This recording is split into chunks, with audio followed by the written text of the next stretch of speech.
السلام علیکم ویورز، وقت وقت کے بادشاہ میں آپ کا قصہ گو حاضر ہے۔ آج دوستو میں آپ کے لیے ایک ایسا قصہ لے کر آیا ہوں جو کہ ایک وزیر سے متعلق ہے۔ دوستو پرانے زمانے میں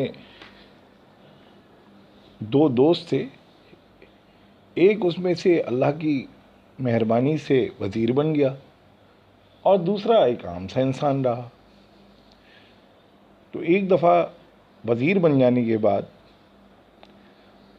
دونوں دوستوں کی کہیں راستے میں ملاقات ہوئی۔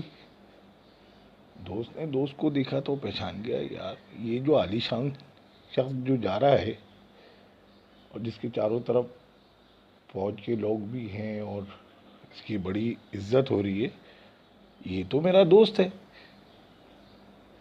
وہ شخص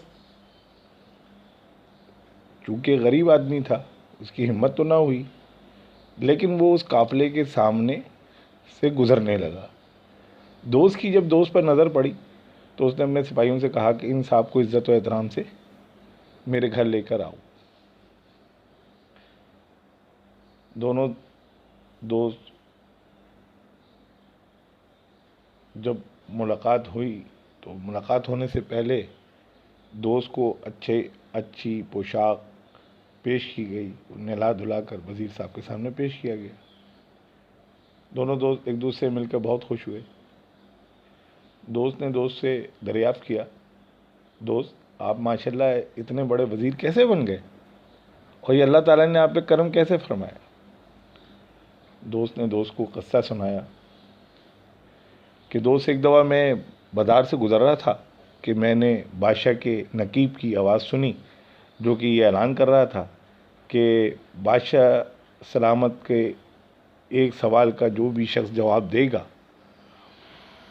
اور اگر اس نے درست جواب دیا تو اسے اس مملکت کا وزیر بنا دیا جائے گا۔ تو دوست میں بھی وہاں پر شریک ہو گیا۔ قصہ کوتاہ اس بادشاہ کے ایک وزیر کا انتقال ہو گیا تھا۔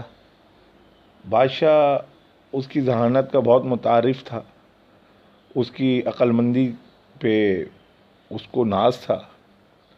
تو جب وزیر کا انتقال ہونے لگا تو اس نے بادشاہ نے کہا کہ یار وزیر، آپ جیسا دانشمند آدمی میرے کو اب دوسرا کہاں سے ملے گا، میں تو بہت پریشان ہوں۔ وزیر نے کہا حضور ایسا کوئی بات نہیں، آپ کسی اچھے شخص کا انتخاب کر لیجئے۔ بادشاہ نے کہا مجھے کیسے پتہ چلے گا یہ اتنا اچھا شخص ہے اور عقل مند ہے؟ وزیر نے کہا اس کے لیے ہم ایک سوال تیار کرتے ہیں اور جو شخص آپ کو اس سوال کا جواب دے دے اسے اپنی مملکت کا وزیر بنا لیجیے گا، وہ یقیناً دانشمند آدمی ہوگا۔ بادشاہ نے کہا کہ اچھا ٹھیک ہے، وہ سوال بتائیے۔ وزیر نے کہا کہ یہ میرے پاس 3 مجسمے بنے ہوئے ہیں، 3 مجسمے ہیں اور یہ جو مجسمے ہیں یہ ایک جیسے ہیں، ان میں کوئی فرق نہیں ہے، نہ ان کی پیمائش میں نہ کسی طریقے سے بھی ان میں کوئی فرق نہیں ہے، سب ایک ہی جیسے ہیں۔ بادشاہ نے کہا پھر؟ کہنا بظاہر ان میں کوئی فرق نہیں، لیکن بادشاہ کے کان میں وزیر نے ایک سرگوشی کی جو کہ ان تینوں پتلوں کا فرق تھا اور جو اس نے بادشاہ کو بتا دیا۔ بہت سارے لوگوں نے مجھ سے پہلے بھی کوشش کی لیکن کوئی کامیاب نہ ہو سکا۔ اب جب میری باری آئی تو میں جب کمرے میں داخل ہوا تو میں نے دیکھا وہ 3 پتلے جو ہے نا پہلے سے وہاں استعادہ تھے۔ ڈاکٹر اور بادشاہ کے سوال کے مطابق مجھے ان کا فرق بتانا تھا۔ میں بڑا حیران و پریشان ان پتلوں کو دیکھ رہا تھا، کبھی انہیں ناپتا، کبھی میں ان کو اوپر نیچے ہلا جھلا کر دیکھتا، کبھی الٹا کرتا کبھی سیدھا کرتا، حتیٰ کہ میں نے ان کی ہر چیز کو دیکھنے کی کوشش کی لیکن کچھ سمجھ نہ آیا۔ اچانک جب میں کافی حد تک مایوس ہو چکا تھا اور اس کا جواب دینے سے قاصر تھا تو میری نظر مجسمے کے کان پر پڑی، جس کے کان میں ایک سوراخ تھا۔ اور دوسرے مجسمے کی جو کان تھا اس میں بھی ویسے ہی سوراخ تھا۔ اچانک میرے ذہن میں ایک خیال آیا اور میں نے مجسمے کے کان کے سوراخ میں پھونک ماری۔ پھر دوسرے مجسمے کے کان میں نے پھونک ماری، پھر تیسرے کے کان میں نے پھونک ماری۔ مجھے الحمدللہ اس پہلی کا جواب سمجھ میں آ گیا۔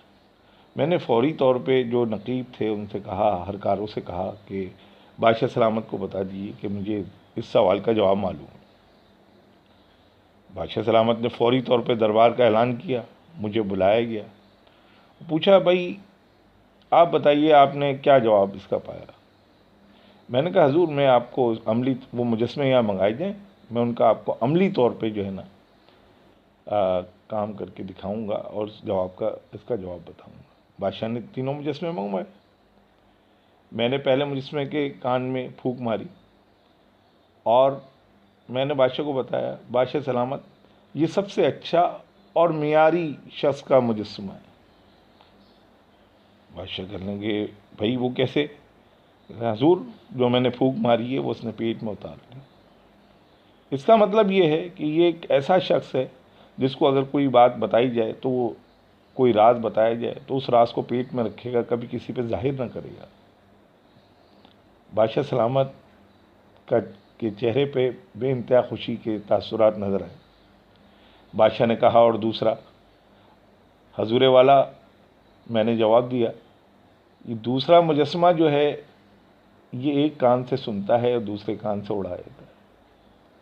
بادشاہ سلامت کی چہرے پہ مزید خوشی کے اثرات ہویدا ہو گئے، مزید خوش نظر آنے لگے اور کہنے لگے بھائی تیسرا والا؟ میں نے جواب دیا حضور یہ سب سے نالائق، سب سے بیکار مجسمہ ہے۔ بادشاہ سلامت نے کہا کہ وہ کیسے؟ کہنے لگے حضور میں نے جب اس کو پھونک ماری تو اس میں جو ہوا تھی وہ اس کے منہ سے نکل گئی۔ اس کا مطلب یہ ہوا کہ یہ ایسے شخص کا مجسمہ ہے جو بات جب اسے کوئی راز بتایا جاتا ہے تو فوری طور پہ لوگوں میں پھیلانے شروع کر دیتا ہے۔ اس کو بغیر تحقیق کیے جو بھی بات آپ اسے بتا دیں یہ فوری طور پر آگے کمیونیکیٹ کرتا ہے، یعنی دوسرے لفظوں میں بھونپو ہے۔ بادشاہ سلامت کو اس کی میری اس بات پر بے انتہا مسرت ہوئی اور انہوں نے جو ہے مجھے فوری طور پر وزیر بنانے کا اعلان کر دیا۔ دوستو بادشاہ سلامت نے اچانک مجھ سے سوال کیا، اپنے دوست کو قصہ سناتے ہوئے اب اس کے چہرے پہ جو ہے نا وزیر کے چہرے پہ ایک تھوڑی سی